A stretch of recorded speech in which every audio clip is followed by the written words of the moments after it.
Hey guys, Mark here with another edition of Weaponized Truth. Well, I find it kind of interesting that I've been talking about for quite some time on my channel how I thought truth was something that was going to become weaponized, which is pretty interesting, which obviously ended up leading to the name of my channel. But as you can see with the fake news and with the spying or not spying and all this stuff going on with our president, things have gotten pretty out of control. And as you can see right here from this picture here of Rory Williams, uh, Hollywood, amongst other things, has become weaponized as well. And this article that I came across here, this is obviously, if you aren't familiar with Rory Williams, she took over the Iron Man storyline as Ironheart on the cover, and this is her on the cover of Invincible Iron Man #1. And what this story is about Marvel becoming weaponized. Marvel executive says emphasis on diversity may have alienated readers. Comic Studios Vice President of Sales tells Summit that some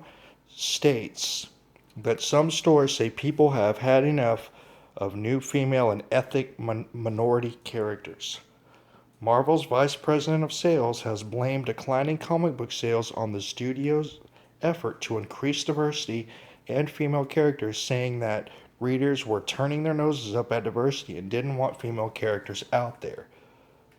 Over recent years, Marvel has made efforts to include more diverse and more female characters, introducing new iterations of fan favorites, including a female Thor, Riri Williams, a black teenager who took over the Iron Man storyline as Ironheart, Miles Morales, a biracial Spider-Man, and Kamala Khan, a Muslim teenage girl who is the current Mrs. Marvel but sounds a lot more like the person who probably blew up the Russian train today.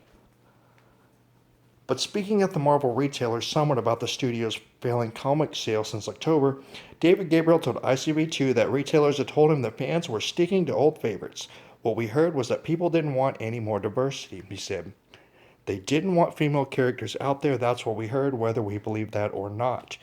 He added, I don't know that that's really true, but that's what we saw in sales. Any character that was diverse, any character that was new, or female characters, anything that was not a core Marvel character, people were turning their nose up. Gabriel later issued a clarifying statement saying that some retailers felt that some core Marvel heroes were being abandoned, but that there was a readership for characters like Miss Marvel and Miles Morales who were excited about these new heroes. And I'm guessing these stores were probably in places like San Francisco. We have also been hearing from stores that welcome and champion our new characters and titles and want more, so we're getting both sides of the story, and the only upcoming change we're making is to ensure that we don't lose focus on our core heroes.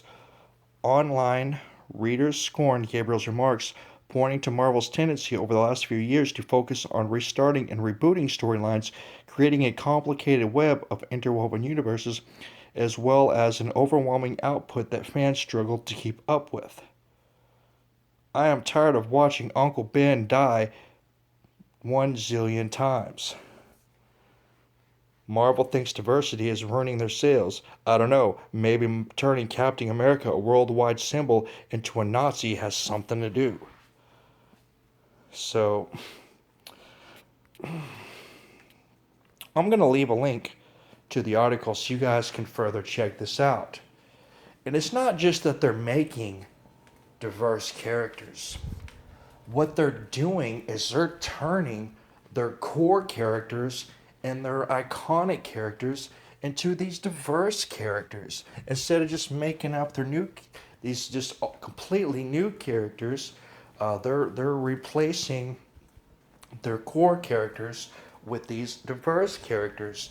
And this is once again is what we're seeing is people trying to rewrite history.